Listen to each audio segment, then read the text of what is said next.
no matter who's making America great, and I'm 50 years old and I'm driving a truck and I'm gonna be happy because there's gonna be 11% growth in the next 5 years, then all of a sudden, bang, UPS, bang, American Express, Postal Service, Uber, automated, you're all fired.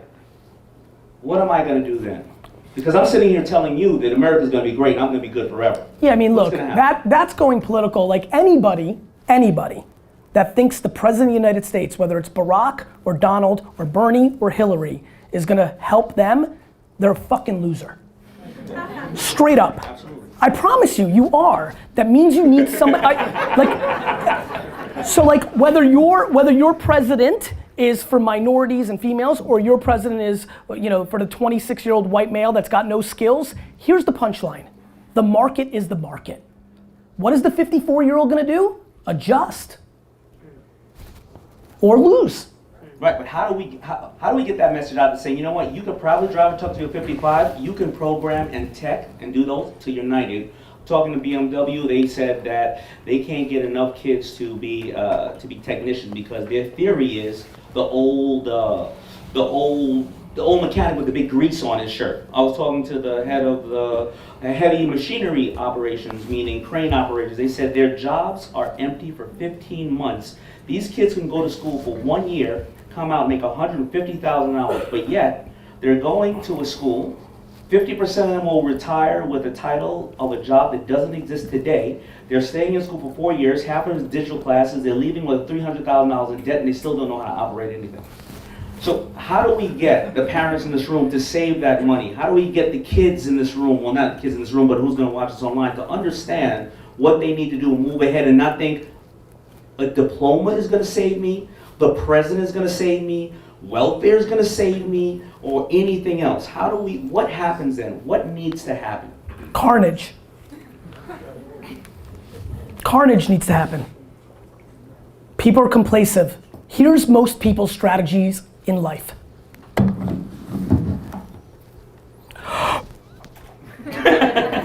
You're holding your breath. I mean, I really have no passion for this conversation.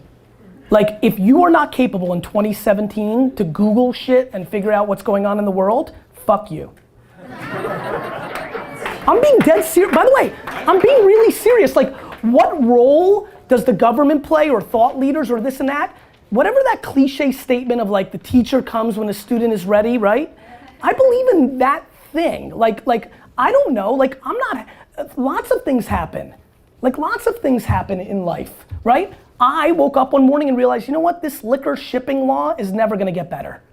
There's dirty politician money, they're gonna keep paying this off, and I'm not gonna spend the rest of my life worrying about what the right thing to do is and what's right.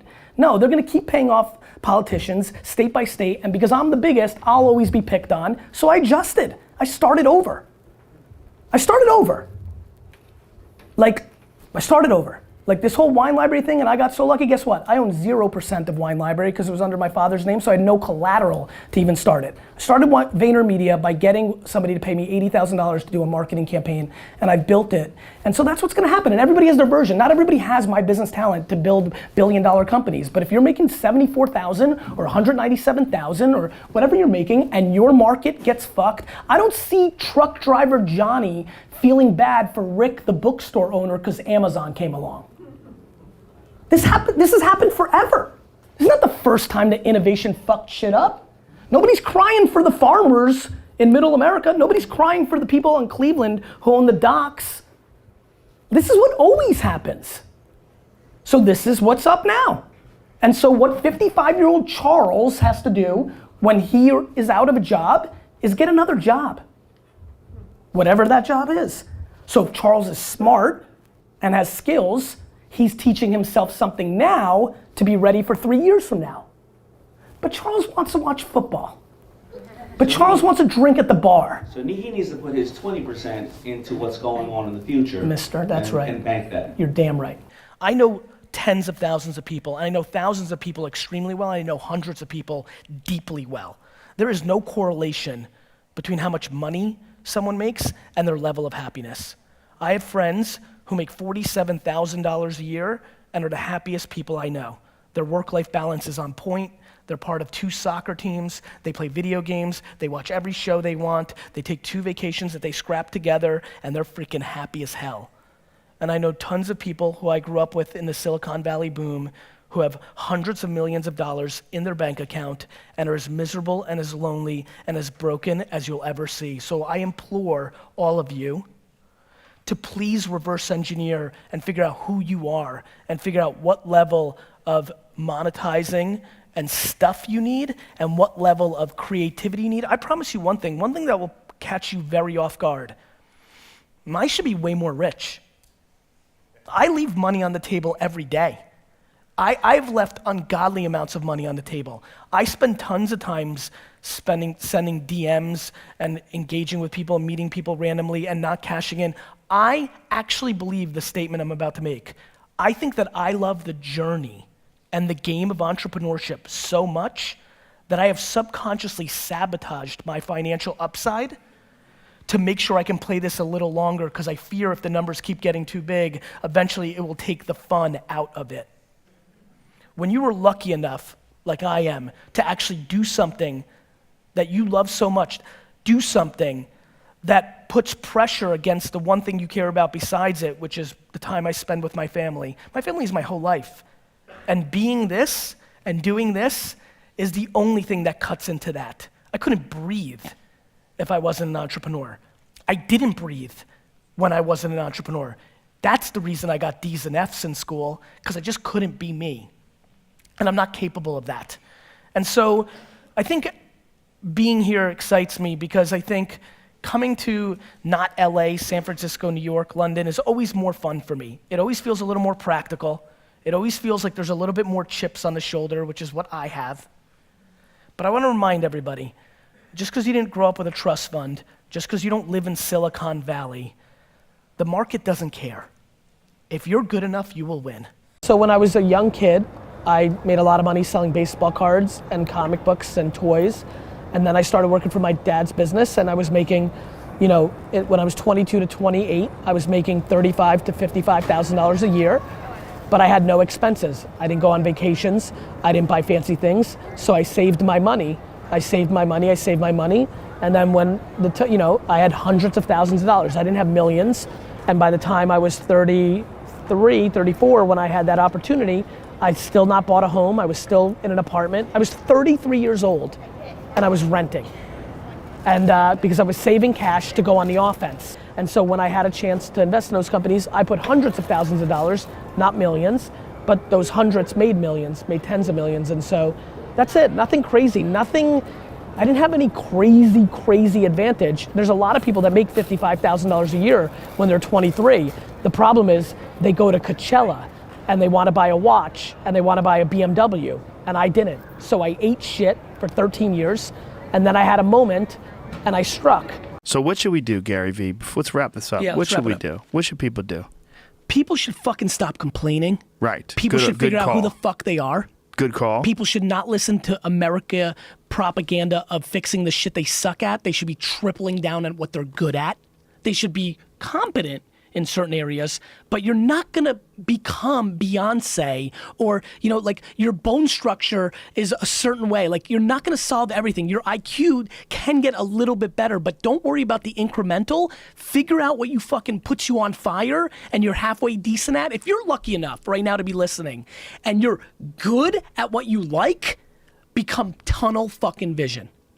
Because there's way too many voices telling you what and how. And here's the other thing, and this is the big one, Joe, because you have a humongous audience. The biggest thing that I've seen dividends from, have the conversation with the person that's holding you back.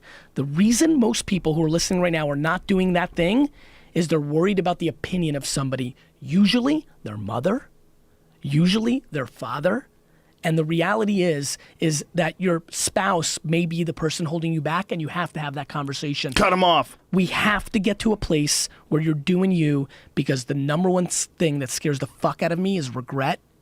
And you're gonna sit there at 72 and you're gonna say, I wish. And whether that's money or spend more time with your family, there's a million ways to do this. Not everybody wants to buy the jets. Not everybody wants to smoke weed on the beach in Bahamas. Like, everybody's got a different fucking thing. Figure out what your fucking thing is and stop making fucking bullshit excuses. Who the president is, your mom did this, like I missed it. I had that idea for Uber. Then why didn't you fucking do it, dick? 400 trillion to 1. Those are the odds of becoming a human being. And then I have to live my life every day on the internet, in my inbox, through the streets of people complaining.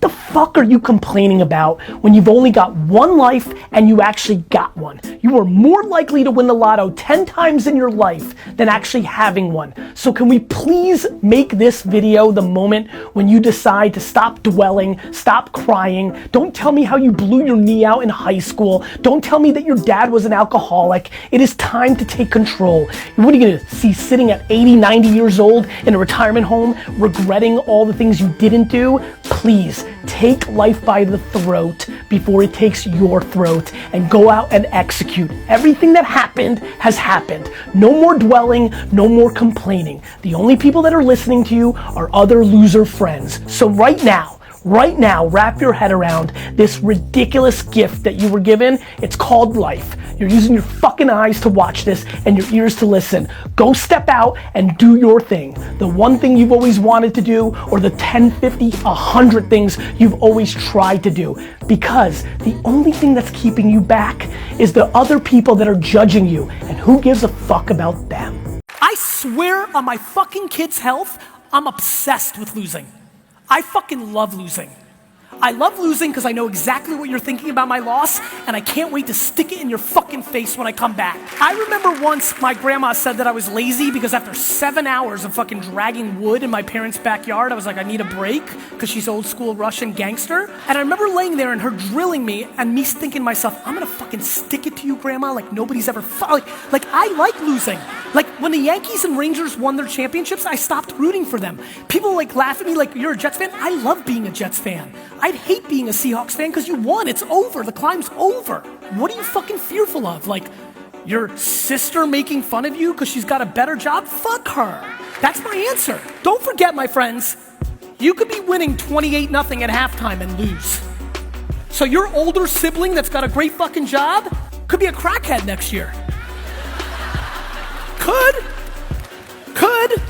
Because he's had a whole facade the whole time fucking trying to suck your parents' dick, right?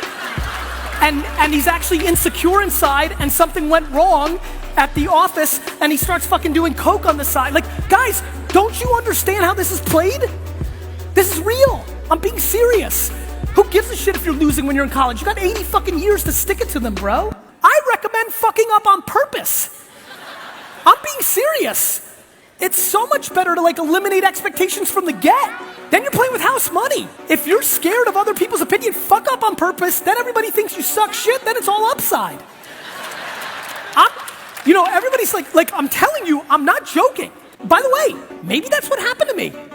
Maybe what happened to me was because I got D's and F's and every teacher and every friend's parent thought I was gonna be a loser, there was no entrepreneurship in the 80s. That wasn't a conversation. I didn't even know what the fucking word meant. And the first time I heard it, it meant that you were kind of like a loser, like, and didn't do anything. Like, education was the only thing. Maybe the advice I'm giving you, man, is based on what happened to me, which was because I sucked so bad at school, and that's the only way that we were graded back then, that all expectations were goose egg for me, and all of it was upside, so I was liberated to play in the fucking machine and just went on straight fucking offense and fucking won. So go fuck up.